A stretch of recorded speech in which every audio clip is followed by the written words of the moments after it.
मुच्यते। पूर्णस्य पूर्णमादाय पूर्णमेवावशिष्यते। ॐ शान्ति शान्ति शान्तिः। ॐ भद्रं कर्णेभिः शृणुयाम देवाः। भद्रं पश्येमाक्षभिर्यजत्राः। स्थिरैरङ्गैस्तुष्ट्वाग्वंशस्तैरोभिः व्यसेम देवहितं यदायुः। स्वस्ति न इन्द्रो वृद्धश्रवाः। स्वस्ति नः पूषा विश्ववेदाः। स्वस्ति नस्तार्क्ष्यो अरिष्टनेमिः। स्वस्ति नो बृहस्पतिर्दधातु। ॐ शान्तिः शान्तिः शान्तिः।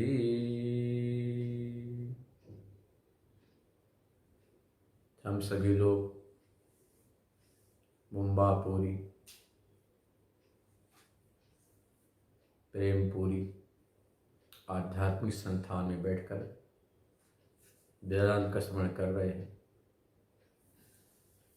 और तमाम लोग इस भीषण भयानक कोरोना काल में घर बैठे आधुनिक यंत्रों के माध्यम से वेदांत श्रवण कर रहे हैं। अस्तु, मांडुक्योपनिषद के 6वें मंत्र के 8वीं कारिका पर विचार चल रहा है। इच्छा मात्रं प्रभो सृष्टि दिति सृष्टो विनिश्चितः। कालात् प्रसूतिं भूतानां मन्यन्ते कालचिन्तकः। गौड़पादाचार्य जी यहाँ पर बता रहे, यह जो संसार है जो आपके सामने भाषित हो रहा, संसार मतलब आँख खुली तो रूप दिखाई पड़ा। रूप आपके अनुकूल है तो प्रीति होगी, मन में चाह बनेगी, उसको बुलाओ, बैठो, मीठी मीठी बातें करो। अपनी जो ये समस्या है, कोरोना में क्या हुआ, कैसा हुआ, इसे कुछ और प्रतिकूल हुआ, हे भगवान ये बला दूर हो जाए, आज का दिन बहुत खराब, सुबह सुबह कहाँ से ये टकराया। मन में ऐसी बातें आती ना, ऐसे कान बढ़िया शब्दों को सुनने को मिला, बहुत अच्छे हो, बहुत बड़े सेठ जी हो, बहुत अच्छे महात्मा हो, बड़े खुश। किसी ने कहा रे क्या है, कुंभ है महात्मा का, एक बड़ा है तो बस दिखावा करता है, अंदर से कुपित। इसी का नाम संसार है। और ये संसार आपको सुखी दुखी कर रहा है। तो भी बता रहे कि ये संसार क्या है, ये सृष्टि क्या है, ये विश्व क्या है, की परिभाषा कर रहे हैं। जिस संसार से आप संतप्त हैं, जिस संसार से आप व्यग्र, सुखी और दुखी हो रहे हैं, उस संसार की परिभाषा को मांडुक्य कारिका में बताया जा रहा है। यदि आप संसार की परिभाषा को ठीक ठीक समझ लेंगे, आपकी बुद्धि में बात बैठ जाएगी चित्त में उतर जाएगा तो मानो कि चैतन्य तो पहले से मौजूद है, कुछ करना तो है, उसकी अभिव्यक्ति, अविद्या का नाश हो जाएगा। तो बता रहे कि इच्छा मात्र प्रभु सृष्टि। किसी विद्वान का मत है कि भाई इच्छा मात्र से सृष्टि का निर्माण हुआ, संकल्प मात्र से। और व्यवहार काल में ऐसा बहुत देखने को मिलता है। देखो, मनुष्य एक चूंकि सामाजिक प्राणी है और समाज में तमाम प्रकार के विचारधारा के लोग हैं, हजारों प्रकार के सोच समझ वाले लोग हैं। यहां पर संसार के विषय में सबके सोच समझ विवेक को रख रहे हैं कि हम लोग वेदांत में सुनते हैं विश्वम ब्रह्म आत्मैवदम ब्रह्म सर्वम खलुमिदम ब्रह्म तज्जलांति शांत उपासीत। सब कुछ ब्रह्म है तो क्या करना चाहिए? सर्वम खल्वमिदम ब्रह्म, सब कुछ निश्चित ब्रह्म ही ब्रह्म है। जब ब्रह्म है तो क्या करें? तो बोला तज्जलांति शांत उपासीत। यदि आपने समझ लिया कि सब ब्रह्म ही ब्रह्म है तो फिर आपको चादर तान की सोने की जरूरत नहीं है। तज्जम तल्लम तदनीति, उसी परमात्मा से सब कुछ उत्पन्न हुआ, उसी में सब स्थित है, उसी में विलय को प्राप्त हो रहा है। ऐसा समझकर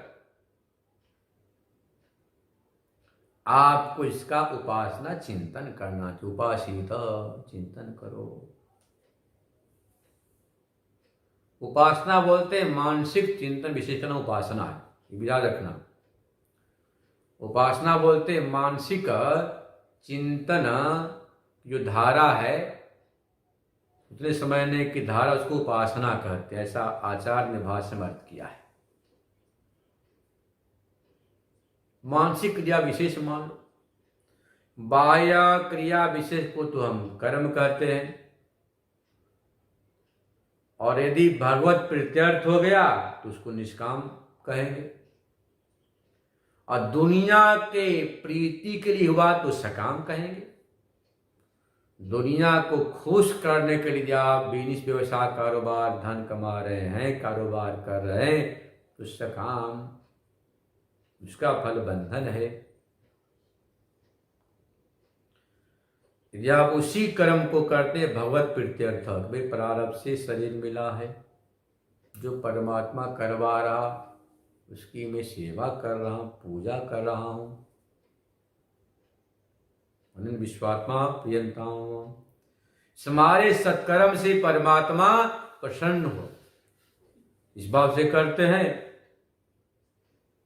तो वही आपका जो कर्म है वह पूजा हो जाएगा, निष्काम कर्म की संज्ञा होगी। और ये मानसिक क्रिया, मानसिक चिंतना किया आपने तो उपासना हो गई। दुनिया का चिंतन करेंगे तो वासना।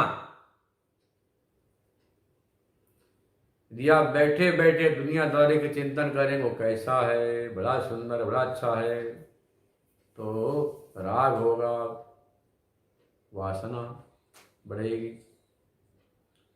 और किसी की बुराई के चिंतन में तो द्वेष भावना होगी, इसको वासना कामना कहेंगे। और उसी चित्त से परमात्मा का चिंतन होगा तो उपासना संज्ञा हो जाएगी। तो मात्र यहां एक अपने सोच समझ को एक नई दृष्टि देने की जरूरत है।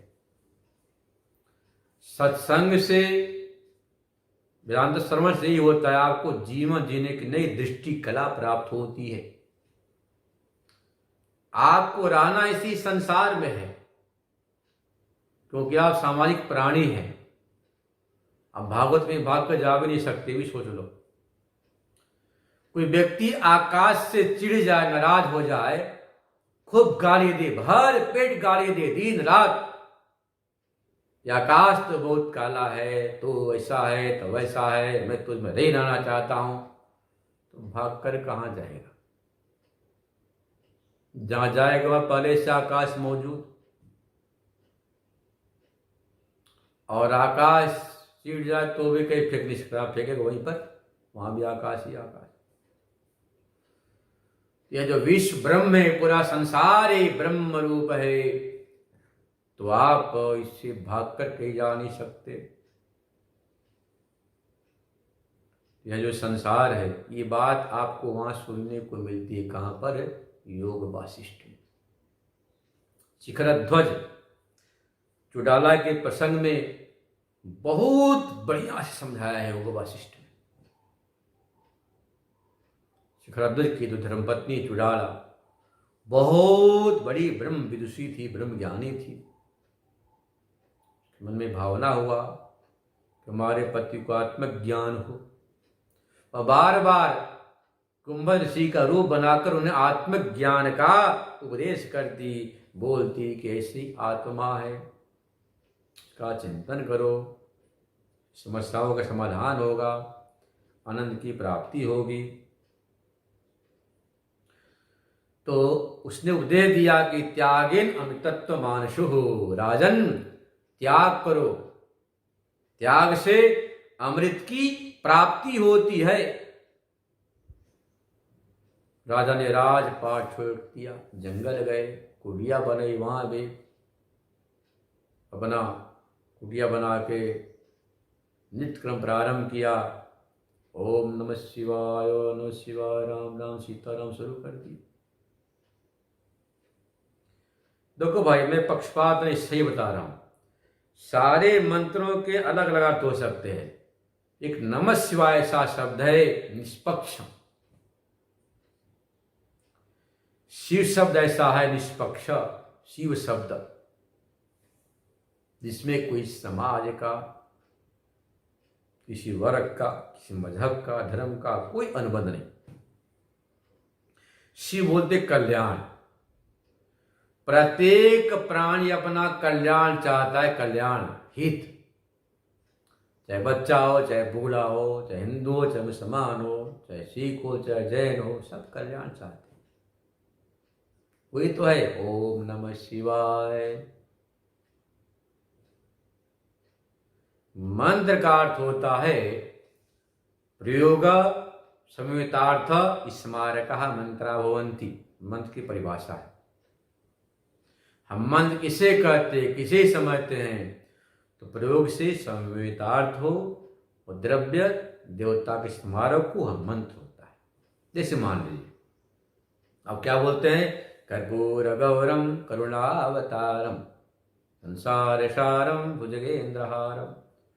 तो कर्पूर शब्द, जो कर्पूर द्रव्य है, कर्पूर शब्द के उच्चरित होते ही कर्पूर का स्मरण कराया, और देवता का, भगवान शंकर का, उसके समान उज्ज्वल जिनका शरीर है। ये मंत्र हो गया कपूर जलाने का। ऐसे ही आप समस्या से जूझ रहे हैं, परेशान हैं, कोरोना से बड़े दुखी हैं, तो मैं कहता सब छोड़कर सर्वधर्मान परित्यज्य मामेकम शरणं व्रज। बस ओम नमः शिवाय, ओम नमः शिवाय, ओम नमः शिवाय, ओम नमः शिवाय का जप करो, सबका कल्याण हो। शिव शब्द का अर्थ है कल्याण, सभी अपना कल्याण चाहते हैं। रोगी रोग दूर करना चाहता है, विद्यार्थी विद्या चाहता है, किसान खेती अच्छा चाहता है।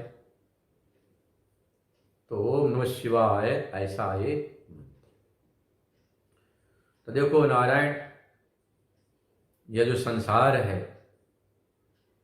इस संसार को बता रहे हैं। इसी बात को चुड़ाला कुंभद ऋषि का रूप धारण करके उपदेश किया। क्या किया? त्यागेन अमृतत्व मानसु, सब कुछ छोड़, उससे अमृत की प्राप्ति होगी। अमृत मतलब कि मौत से छुटकारा। सब छोड़ दिया, कुटिया बनाए, फिर भी शांति नहीं। शुद्ध से और त्याग करो। अंत में शिखरध्वज ने अग्नि जलाई और सोचा शरीर ही बचा है। हाथ पकड़ा, फिर डाला, ने कहा सावधान, शरीर तगने से अमृत की प्राप्ति नहीं होती। शिखरध्वज ने कहा कि महाराज, हमने आपको उपदेश से राजपाट छोड़ा, पुत्रों को छोड़ा, पत्नी को छोड़ दी, कुटिया भी छोड़ दी, आकाश के नीचे रह रहा हूं, सूखे पत्ते नदी का पानी पी कर आ रहा हूं, शरीर ही बचा त्यागने को। तब कुंभ ऋषि ने कहा कि राजन, तुमने कुछ भी नहीं छोड़ा है, तुम बताओ राजपाट तुम्हारा था? बोले हाँ। तुम्हारा कहाँ था? अरे तुम्हारे पैदा होने के पहले भी वह राज्य था, मरने के बाद राज्य रहेगा, तुम्हारा कैसे हुआ? तो आंखें खुल गई। तुम्हारा शरीर नहीं है, पंचभूतों का शरीर है। कुंभ ऋषि ने कहा कि देखो, अहंकार को त्यागो, ईमान को त्यागो, वासना कामना को त्यागो। तब बात समझ में आई। तो त्यागन अमृतत्व मानसों का तात्पर्य है कि जो तुम्हारे मन में, क्या मन में है? तो प्रजा हात्य दा कामन सर्वान पार्थ मनोगतान आत्मन्यवात्मना तुष्ट प्रकृतोच्यते। तो तुम्हारे मन में वासनाएं, कामनाएं तमाम भरी हुई हैं। उन तमाम वासनाओं, कामनाओं को त्यागना ही त्याग कहलाता है। जो तुमने अपना मोहर लगा रखा कि मैं मेरा मेरा, उसको त्यागना है। जो मैं लगा रखा मोहर, उसको त्यागो। मैं के मोहर को छोड़ना, और तुम छोड़ना नहीं। हम क्या करते, क्या सोचते, क्या समझते? घर छोड़ो बाबा जी बन जाओ, वहां तो और 100 तरह के लोग। अरे यहाँ तो गरम गरम रोटी मिल जाती है, समय सब, और वहां बनोगे तो कौन? कुछ नहीं, सबसे संघर्ष करना पड़ेगा। तो त्याग मतलब कि जो आपके मन में जो खटर पटर चल रहा है ना, सृष्टि है, जिसको आके इच्छा मत करो सृष्टि, जो तुम्हारी इच्छा से बनाई हुई जो दुनियादारी है ना, ये मेरा मित्र है, ये मेरा शत्रु है, ये अपना बेटा है, मेरी बेटी है, ये दोस्त है, दुश्मन है, किसी के माथे पर नहीं लिखा है ब्रह्मा ने, विधाता ने, ये किसी का शत्रु है मित्र, तो उन्हें बोला शत्रु है मित्र है। अच्छा, बिल्डिंग में कहाँ लिखा है कि फलाने नंद का बिल्डिंग है, फलाने सेठ का है? तुमने लिख दिया, और तुम्हारे बेटे उठा के फेंक देंगे, कहीं जाओ समुद्र में रिपेयर के बहाने, मरम्मत के बहाने। यह जो आपके मनोगत इच्छा मात्र सृष्टि है, इच्छा सार जो बनाई है ना, उसी इच्छा जनित सृष्टि है। उस सृष्टि के विषय में कहा कि त्यागन अमृतत्व मानुषो। यदि आपने समझ लिया कि संसार क्या है, तो आप संसार से बहुत दुखी हो रहे हैं ना, तो आप सोचो कि वास्तव में संसार है क्या? संसार आपकी इच्छा मात्र का खेल है, बस। इसको कहते हैं हम वृत्ति, बोलते, इसी को वेदांत में क्या बोलते? वृत्ति। आपके मन की वृत्ति हुई, और मन की जैसे वृत्ति बने वैसे वृत्ति बनते ही संसार खड़ा हो गया। जो मन की वृत्तियां हैं, उस वृत्ति को आपको रोकना है। क्या मन की वृत्ति है? मन की वृत्ति क्या है कि मैं बड़ा भारी महात्मा, बड़ा भारी सेठ, बड़ा भारी शिक्षित, बड़ा भारी पढ़ा लिखा। सारे वृत्तियों को जो है ना अपने निकालना। यदि आपने अपने वृत्तियों को ठीक से रोक लिया, समझ लिया, जान लिया कि सारे वृत्ति का प्रवाह ही संसार है। तो वृत्ति का जो प्रवाह तरंगे, यह जो संसाराभिमुख है, वहां से हटाकर आपको आत्माभिमुख करना है। इसी बात को रामायण में कहा, सन्मुख हो ही जीव जब मोही सकल अख नासहूं। भगवान कहते जैसे जीव सन्मुख होता है, जन्म कोटि नासहूं, कोटि जन्मों का को नाश कर देते, सन्मुख हो जा। तो आपकी वृत्तियां जो तरंगे जो मन की संसार में जा रही कि अपना है, पराया है, शत्रु है, मित्र है, कि पति है, पत्नी है, इसने ऐसा किया वैसा किया, यदि आपके जीवन में ये बात उतर जाए, क्या उतर जाए, एक पत्ता भी परमात्मा की इच्छा के बिना हिलता नहीं।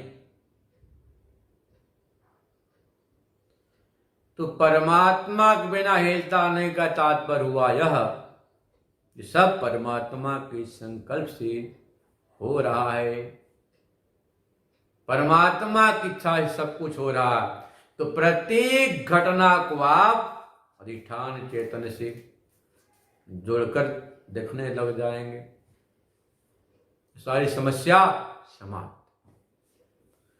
जैसे आपके मन में यह निश्चय हो जाए कि प्रत्येक घटना उसी परमात्मा के संकल्प से हो रही है, वैसे ही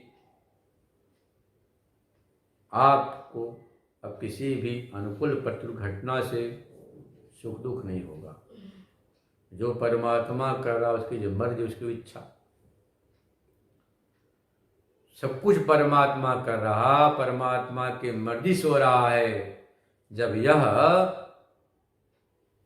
आपको निश्चय हो जाएगा, अधिष्ठान चेतन से हर घटना को जुड़कर देखने लगेंगे कि तेरी मर्जी, जिसमें तू राजी उसमें मैं राजी, कतन इसमें तेरी रजा उसमें मैं राजी। तो कोई विक्षेप नहीं हो।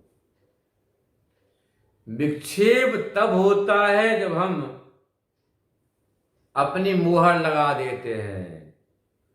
इतना ही नहीं, देखो दुनिया को चला रहा परमात्मा, और मुहर क्या लगाते हैं कि ऐसा होना चाहिए, ऐसा नहीं होना चाहिए, इसी का नाम तो है मुहर।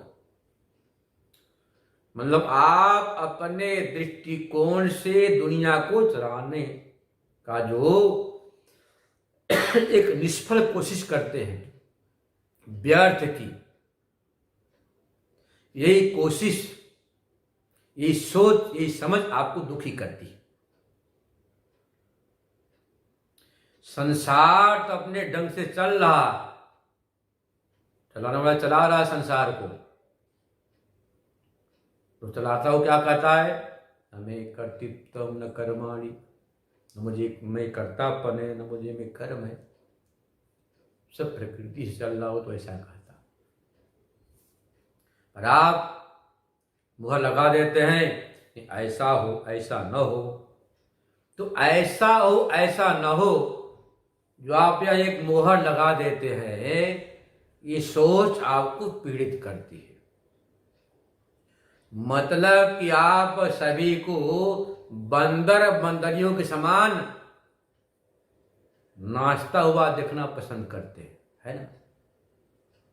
जैसे मदारी क्या करता, मदारी रस्सी में 5 बानरों को बांध देता, 5 बकरियों को, और डुमुक डुमुक नचाता है, तो बड़े मजा लेते। और जब नहीं नाचता उसके अनुसार तो डंडे मत दिखाता।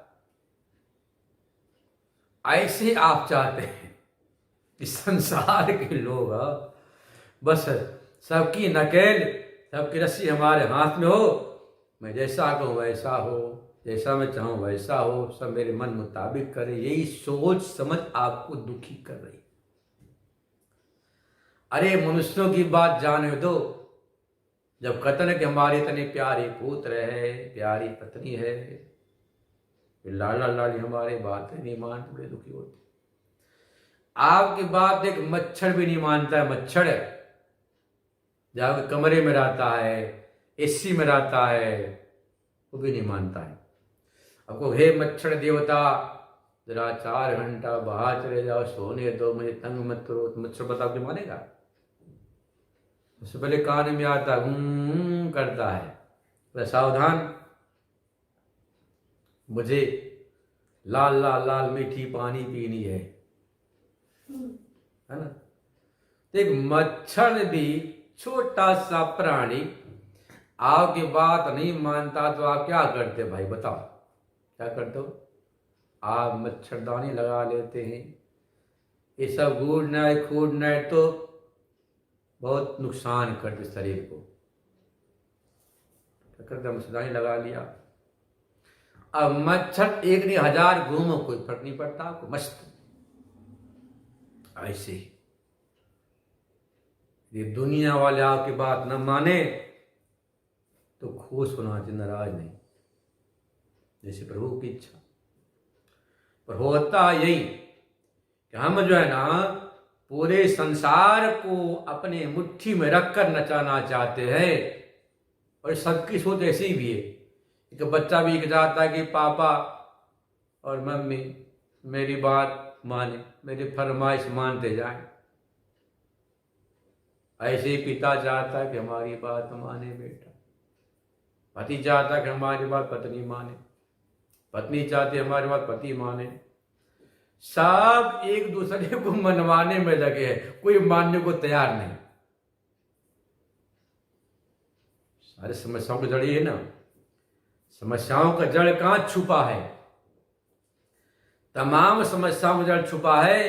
हम एक दूसरे को मनवाना चाहते हैं और मानने को राजी नहीं। सोचो, आप चाहते हो कि आपकी मान्यता को माने, रोज चाहते हैं हमारे मान्यता को माने, टकराव तो होना ही होना है। इसलिए भगवान स्पष्ट कर दिया कि देख अर्जुन, चक्कर में मत पड़। हिंसा का हिंसा क्या, शास्त्र को देखो। शास्त्र क्या कहता है बार बार? तस्मात् शास्त्र प्रमाणम ते कार्यम कार्य कार्य व्यवस्थितो। कर्तव्य कर्तव्य की व्यवस्था शास्त्र के द्वारा होती है, मनमाने ढंग से नहीं होती है। यह बात पृथ्वीराज चौहान को मालूम पड़ जाती, पर देश हमेरा गुलाम नहीं होता। महाभारत का बड़ा सुंदर प्रसंग आता है। अर्जुन कहता प्रभु ये हमारे गुरुदेव द्रोणाचार्य हैं, ये ब्राह्मण हैं, उन्होंने मुझे बहुत कुछ सिखाया है लाड प्यार दुलार के साथ। इनको कैसे मालूम मेरे हाथ कांप रहे हैं, धनुष से बाण गिर रहे हैं। भगवान ने कहा अर्जुन ये द्रोणाचार्य नहीं, ये आताई है, शत्रु तेरा है, जिसके हाथ में धनुष बाण हो, जो तुम्हें मारने के लिए आए, जो है ना आग लगाए, जहर दे। कहते हैं कि तम आयंतम हन्यात, तम आयंतम अतिरादेव हन्यात, तुरंत बिना विलंब किए उसको भी मार देना चाहिए। ऐसा ताई कहता था पहले ब्राह्मण द्रोणाचार्य गुरुदेव, कुछ शक की बात नहीं। पर आज इस समय ब्राह्मण नहीं न तो गुरुदेव है, ये तो तुम्हारे प्राणों का प्यासा है। जो प्राणों का प्यासा हो, जो देश को मिटाना चाहे, चाहे कोई भी उसे क्षमा नहीं करना चाहिए, वह अक्षम्य होता है। इस बात को समझ लेते पृथ्वीराज चौहान, तुम्हारा देश आज इस तरह से गुलाम नहीं होता, पराधीन नहीं होता वर्षों तक। परंतु भगवान की ऐसी इच्छा, सब भगवान की इच्छा से होता है। अपनी कल्पना करने का ऐसा वैसा न हो, भगवान की ऐसी इच्छा, जैसी इच्छा वैसी हो रही। तो यहां पर भी आपको विचारने की जरूरत है कि हमें अपने मान्यताओं को दूसरे के ऊपर थोपने की जरूरत नहीं। आपकी सोच समझ अच्छी है, इसका प्रमाण शास्त्र है।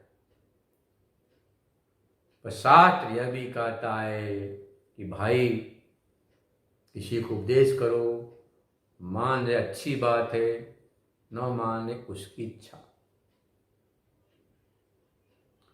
पर हम क्या करते, अपनी इच्छा को इतना दिए महत्व, उसी महत्वाकांक्षा को पुष्ट तृप्त तुष्टिकरण करने के लिए फिर हम विक्षिप्त हो जाते हैं कि हाय अब क्या बताए, घोर कलयुग आ गया, किसी कोई सुनता नहीं, किसी कोई मानता नहीं, किसी कोई पहचानता नहीं।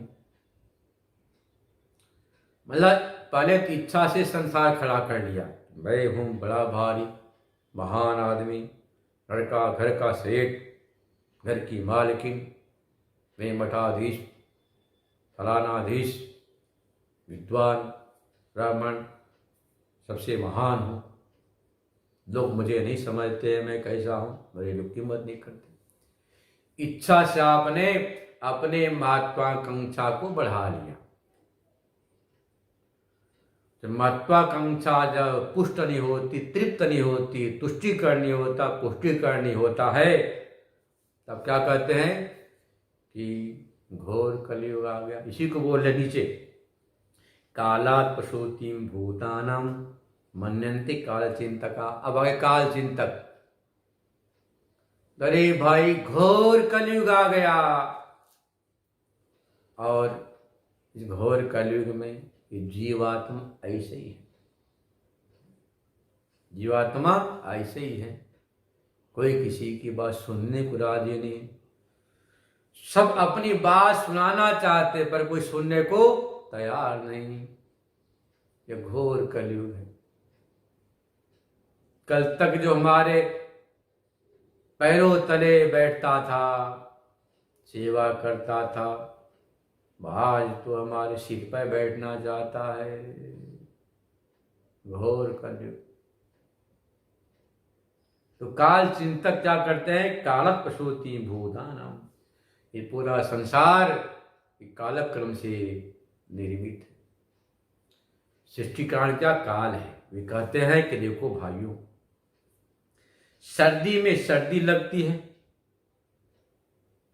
सर्दी में अलग से पौधे पेड़ तैयार होते, गर्मी में गर्म, वर्षा में वर्षा। ऐसे सतयुग में सत्व प्रधान प्राणी, त्रेता में यज्ञ प्रधान प्राणी, द्वापर में तांत्रिक यज्ञ प्रधान, कलयुग में एक नाम संकीर्तन की प्रधानता। तो भाई घोर कलयुग, इसलिए चिंता की बात नहीं, ये कली काल में सब ऐसा ही होता है। यह बात कौन कहते हैं, यह काल चिंतक। इसको कालिकाकार कहते हैं, कालात् पशोतिम भूतानाम मन्यन्ते काल चिंतकः। बस हर घटना को वह काल से जुड़कर देखते हैं।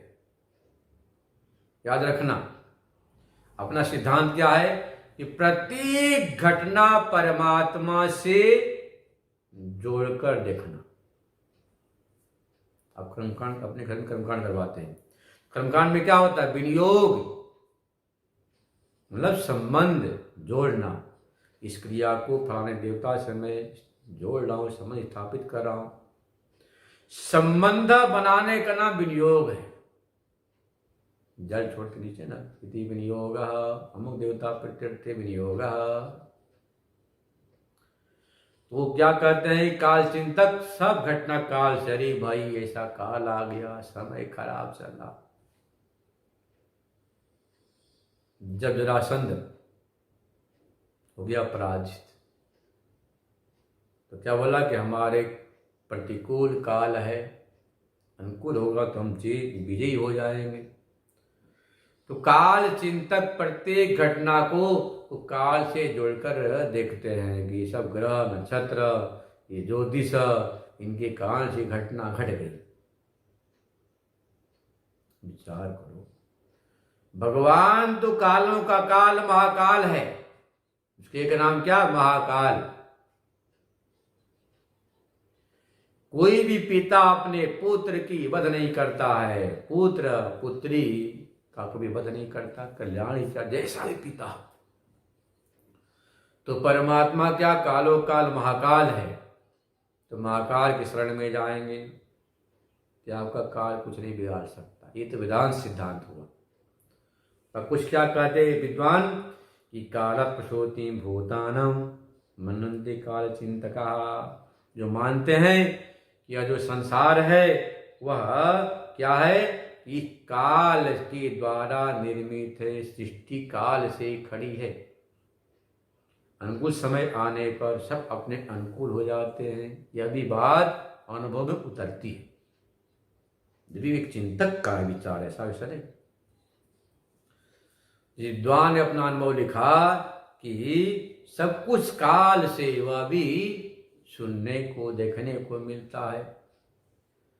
आपके अनुकूल समय आता है तो तमाम चीजें अपने आप अपने अनुकूल बन जाती है, और आपका जब प्रतिकूल समय आता है, विपरीत समय आता है, तभी आपके शुभ चिंतक सब विपरीत हो जाते हैं। ये सभी को अनुभव में आता है। तो उस समय क्या करना, तो परमात्मा को पकड़ के रखना। यदि आपने अपने जीवन में परमात्मा को ठीक से कस के पकड़ लिया, किससे, चित्त से, मन से, जैसे बोलते हैं क्या भाई बताऊं, हमारे मन से फला घटना भूलती नहीं, छूटती नहीं, मिटती नहीं। हमारा मन घटना को ऐसा पकड़ के बैठ गया है कि मन जो है ना मानता नहीं, तो मन पकड़ लेता। ऐसे आपको क्या करना, जैसे मन संसार किसी घटना को पकड़ लेता है, फिर विक्षिप्त हो जाता है, सुखी दुखी होने लग जाता है, ऐसे आपको अपने मन से परमात्मा को पकड़ लेना है। यदि आपने अपने मन में परमात्मा को ठीक से पकड़ के बिठा दिया, कहां पर, हृदय रूपी सिंहासन पर। इसका प्रमाण क्या है, यदि आप हृदय रूपी सिंहासन पर आत्मा राम बैठ जाएंगे तो भी ये काम क्रोध मद लोभ को अवसर नहीं मिलेगा।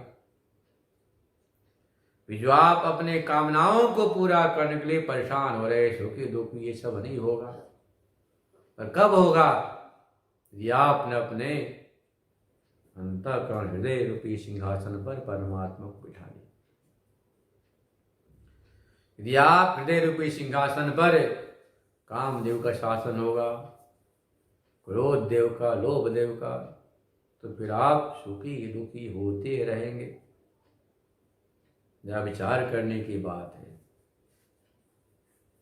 मनुष्य अपनी इच्छाओं को, कामनाओं को पूरी करता करता करता करता पूरा हो जाता, पर अभी तक, आज तक इतिहास में किसी भी आदमी की इच्छा पूरी नहीं हुई है। तो बता, किसी की पूरी नहीं। जब भगवान राम के जो पिता दशरथ महाराज, वसुदेव महाराज, ब्रह्म के बाप दशरथ महाराज, वसुदेव महाराज, जिनकी पुत्री साक्षात भगवती सीता, उनकी इच्छा पूरी न हो सकी। बोले, हा राम, तुम्हारा राज्य नहीं देख सका, राजाभिषेक देखने को अवसर नहीं मिला। कि आज तक कलयुगी जो आपके नाती पोते बेटे इच्छा पूरी कर पाएंगे? जो ब्रह्म का बाप है, राम का दशरथ महाराज, जिनकी साक्षात शक्ति पुत्री सीता बहू, वह जब इच्छा पूरी नहीं कर सके, तो आप अपने इस बहू बेटे से आपकी इच्छा पूरी करेंगे या कभी आशा नहीं रखना। और दुनिया में दुख का मूल यदि जड़ है तो आशा। जो आपके जीवन में आशा है, आशा ही आपको दुखी करती है। अच्छा, आशा विचार करो आती कहां से, सोचो कहां से आती। आशा प्रतीक्षा दो शब्द कठोपनिषद में आए हैं। इसकी परिभाषा आचार्य ने अपनी भाषा में की है। निर्ज्ञात वस्तु के जिज्ञासा को बोलते हैं प्रतीक्षा करना, और अनिर्ज्ञात वस्तु के जिज्ञासा का नाम है आशा। किसी ने बता दिया कि देखो मैं हरिद्वार गंगा स्नान करने फला तारीख को अमुक जो है ना वाहन से अमुक समय पहुंचूंगा, तो आपको जानकारी है तो उसकी आप प्रतीक्षा करते हैं, फला दिन फला समय अमुक वाहन से पहुंचेंगे। ये हो गई प्रतीक्षा। और आशा कहलाती अनिर्ज्ञात वस्तु की जिज्ञासा। आप जानते हैं नहीं, बस मन की मोदक खा रहे कि हे भगवान ऐसा हो जाए तो बहुत आनंद आएगा। तो आशा पास से मनुष्य का चित्त जो बंधा हुआ है, वही जो आशा पास है, तो लोग क्या कहते, धैर्य रखो, समय आएगा सब ठीक हो जाएगा। तो काल चिंतक आपको आपकी समस्याओं के समाधान क्या बोलते हैं, काल से हो जाएगा। क्योंकि पूरी सृष्टि ये काल से ही कल्पित हुई है, समय से कल्पित, समय में विलीन हो जाती है। भाष्यकार कहते हैं, इच्छा मात्रम प्रभो सृष्टि सत्य संकल्पत्वात् सृष्टि घटादि संकल्पना मात्रम न संकल्पनातिरिक्तम कालादेव सृष्टि केचित। कालादेव काल से होती सृष्टि, ऐसा कुछ विद्वान मानते हैं। काल से, यह जो काल है, काल कैसा, भगवान स्वयं बोल दिए, गीता में आपने श्रवण किया है, कालः कलयतामस्मि। जिनका दुराग्रह है, सब कुछ काल से होता है। चलिए विश्वास करो, धैर्य रखो, अनुकूल काल आने पर सब व्यवस्थित हो जाएगा। ऐसी जो सोच वाले समझ वाले हैं, क्या सोच समझ है कि बस सब कुछ काल ही करता है, काल से सब ठीक हो जाएगा, अनुकूल समय आने पर सब ठीक हो जाएगा। उनके लिए भगवान श्री कृष्ण ने गीता में क्या बताई, कालः कलयतामस्मि, मैं काल रूप भी हूं। देखो भगवान तो अनंत रूप है, भगवान किसी रूप विशेष में परिच्छिन्न नहीं है, सीमित नहीं है। जब से ना समय लोगों ने भगवान को सीमित मान लिया कि बस गणपति भगवान है, कृष्ण भगवान है, राम भगवान, शिव भगवान, हनुमान भगवान, तब से ये मतभेद संप्रदाय टकराव प्रारंभ हो गए। शास्त्रों में कहीं नहीं लिखा कि बस यही भगवान है। भाई भगवान का अनंत रूप है, हनुमान रूप में भगवान, राम रूप में भी हैं, गुरु रूप में, माता पिता स्वरूप में भगवान, वो तो सर्वात्मा है, सर्वरूप है। जैसे ही हम दुराग्रह करने को पूजा में तो ठीक है, यदि विशिष्ट तो मान्यो, विद्वान का ये उद्गार है, विशिष्ट इष्टतो मान्यो भक्ता अपेक्षित विग्रह।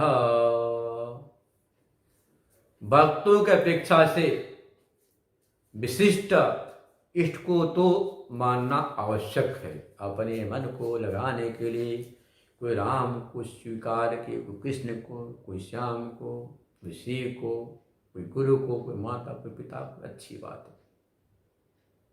परंतु उसी में परिच्छिन्न कर देना ये ना समझी है।